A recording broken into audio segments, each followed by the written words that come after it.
Saludamos como cada jueves a Mirta Goldberg. ¿Cómo estás, Mirta? Buen día, Pedro. Vamos a hablar de educación. Hablemos, como siempre. Mañana comienza la Cumbre Iberoamericana. Así es. Donde también se va a hablar de educación, porque el lema de este encuentro iberoamericano es la educación como herramienta de inclusión.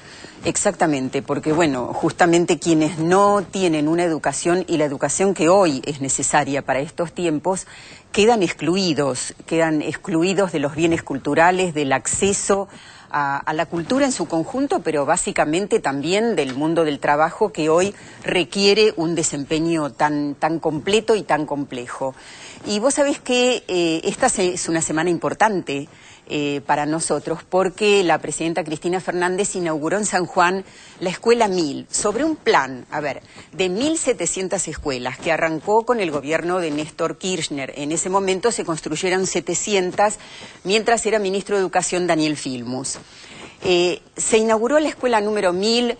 Tenemos que hablar además de qué características son estas escuelas, ¿no?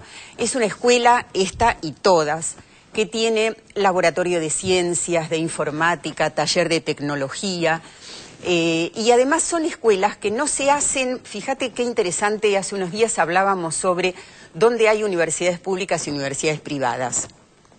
Hay universidades privadas solo en las provincias que tienen más población, porque claro, esa inversión va a ser redituable. Bueno, así no puede pensarse desde el Estado, desde las políticas públicas.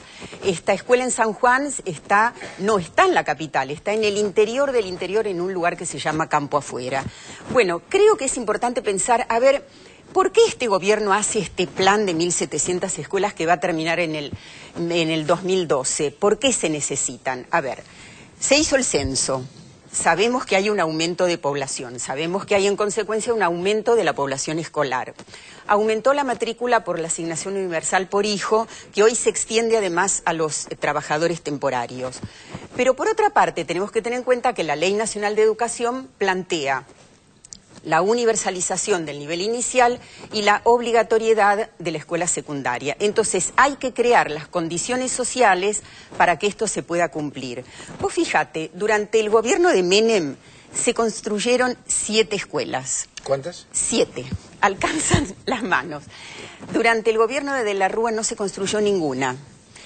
¿Qué datos? Este plan de este gobierno, son datos fuertísimos, solo fue superado por el primer plan quinquenal del presidente Perón.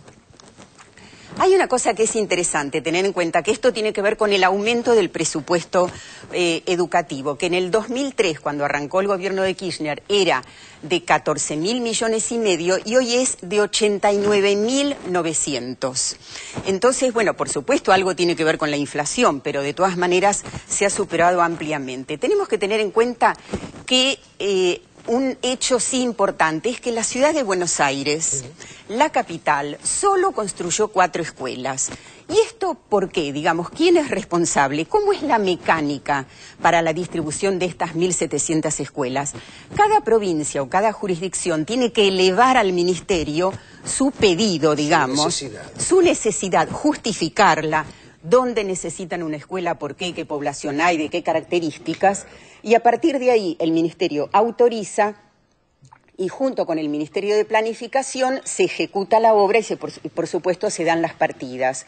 Bueno, la Ciudad de Buenos Aires no presentó pedidos.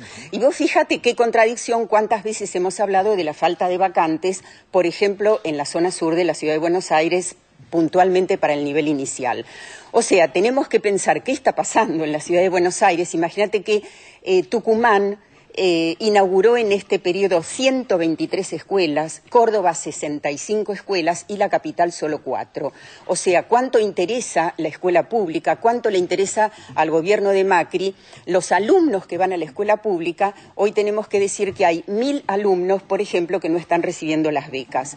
Me parece que esto es importante, lo que el gobierno está destinando a educación, desde el propio gobierno nacional se están reparando 1.000 escuelas en el país y además se le está dando importancia a las escuelas técnicas con una partida independiente de 800 millones porque durante el gobierno de Menem en la década del 90 se cerraron 182 escuelas técnicas. ¿Qué me contás? Nos quedamos reflexionando. Bueno, muy interesante. Así es, pero bueno, creo que es auspicioso, creo que vamos a poder hacer un balance del año en el que hubo mucha obra, en el que hubo muchos pasos y en el que por supuesto sabemos que también hay mucho por delante en nuestra escuela pública. Nos vemos la semana que viene. Eso es. Gracias, Mirta.